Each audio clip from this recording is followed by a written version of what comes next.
The Republican times, खबर ही नहीं विश्लेषण भी। सलाम, नमस्कार, सत श्री अकाल। आप देख रहे हैं रिपब्लिकन टाइम्स में रजीउर रहमान। अपने जन विश्वास यात्रा के तहत तेजस्वी यादव का आगमन कल मधेपुरा में हो रहा है, जिसको लेकर राजद कार्यकर्ता और नेताओं से लेकर लोकसभा चुनाव में अपनी दावेदारी पेश करने के लिए कई बड़े बड़े चेहरे के लोगों के द्वारा छोटे बड़े होर्डिंग और स्वागत द्वार से पूरे जिला मुख्यालय को पाट दिया गया है। जिला मुख्यालय का हर एक चौक चौराहा, मुख्य मार्ग और गली कूचे को बैनर पोस्टरों से भर दिया गया है।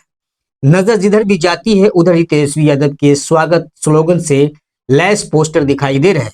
सभी अपने अपने हिसाब से तेजस्वी यादव का जोरदार स्वागत करते नजर आ रहे हैं।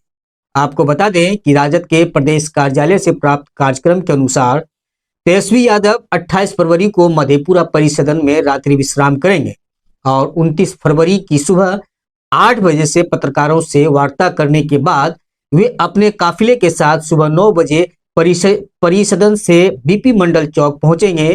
फिर वहां से भूपेंद्र चौक, मस्जिद चौक, कर्पूरी चौक और मिठाई बाजार होते हुए मधेपुरा जिला सवेला चौक तक रोड परिभ्रमण करते हुए सहरसा जिला में प्रवेश करेंगे।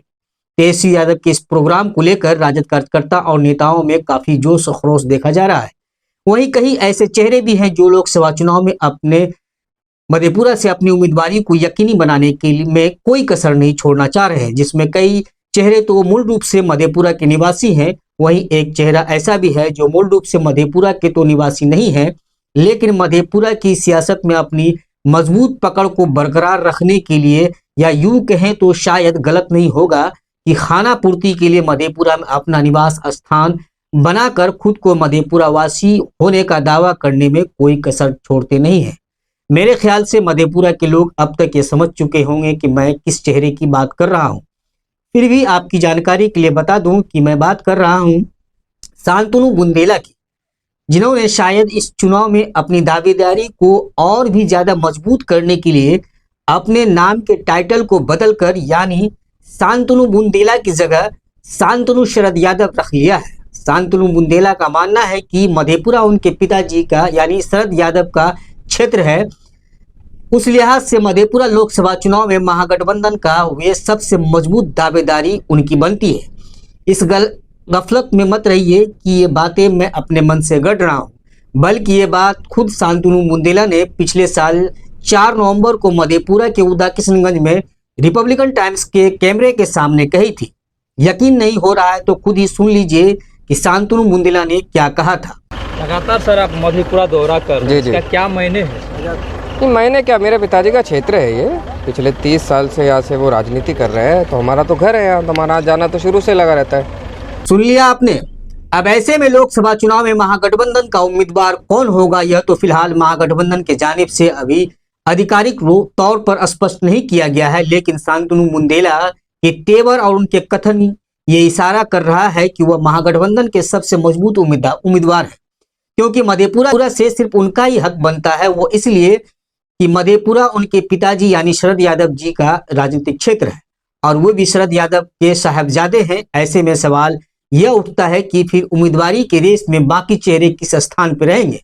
बैनर पोस्टर से साथ साथ लोगों के बीच उम्मीदवारी की जो चर्चा हो रही है उसके अनुसार शांतनु बुंदेला के अलावा आनंद मंडल, मधेपुरा सदर से राजद विधायक चंद्रशेखर, राजद के राजेश रजनीश और रवि बाबू के पुत्र कुमार चंद्रदीप, इसमें से कोई एक चेहरा महागठबंधन का उम्मीदवार हो सकता है। लेकिन इनमें से सिर्फ एक चेहरा है जो ऑन कैमरा खुद ही मधेपुरा से महागठबंधन के उम्मीदवार होने का दम भर चुके हैं, वो है शांतनु बुंदेला। जैसा कि आपने कुछ देर पहले ही इसी खबर में शांतनु बुंदेला का बयान सुना है, लेकिन फिर भी महागठबंधन से कौन मधेपुरा के उम्मीदवार होंगे इसकी घोषणा अभी बाकी है, जिस पर मधेपुरा के लोगों की नजरें टिकी हुई है। लेकिन इस सब के बीच जो सबसे अहम सवाल है कि इनमें से मधेपुरा का सच्चा जनसेवक कौन होगा, जिनको मधेपुरा के लोगों की चिंता हमेशा रहती है।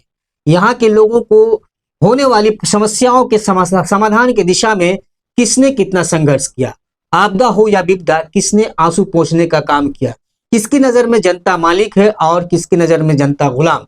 यह आज के हालात में काफी अहम सवाल है, जिसका जवाब न सिर्फ मधेपुरा की जनता को तलाशने की जरूरत है, बल्कि महागठबंधन के शीर्ष नेताओं को भी आकलन करने की जरूरत है।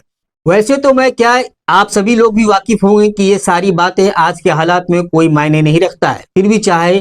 फिर वो चाहे जनता हो या नेता, लोकसभा चुनाव हो या विधानसभा चुनाव, जिसको देखो वह पीएम और सीएम बनाने का दावा करते नजर आते हैं। उन्हें इस बात की चिंता नहीं है कि उनके घर में रात का खाना बनेगा कि नहीं, उनके बच्चों को सरकारी स्कूलों में अच्छी शिक्षा मिल रही है या नहीं, उनको बेहतर स्वास्थ्य सुविधा सरकारी अस्पतालों में मिल रही है या नहीं, उनके बच्चों को रोजगार मुहैया हो रहा है या नहीं।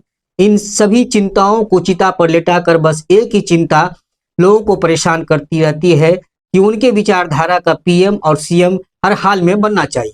फिर चाहे उसका उम्मीदवार पैराशूट से ही क्यों नहीं उतारा गया हो, उससे उसको कोई फर्क नहीं पड़ता। चुनाव जीतने के बाद उसके दुख दर्द में शामिल होगा या नहीं, उनके हक हुकूक की आवाज को सदन में मजबूती से उठाने की सलाहियत वो रखता है या नहीं, उनके जिला की मूलभूत समस्याओं से निपटारा दिला पाएगा या नहीं, ये सारी बातें कोई मायने नहीं रखता। बस किसी तरह उनके विचारधारा का पीएम बन जाए, उनकी जिंदगी सफल हो जाए।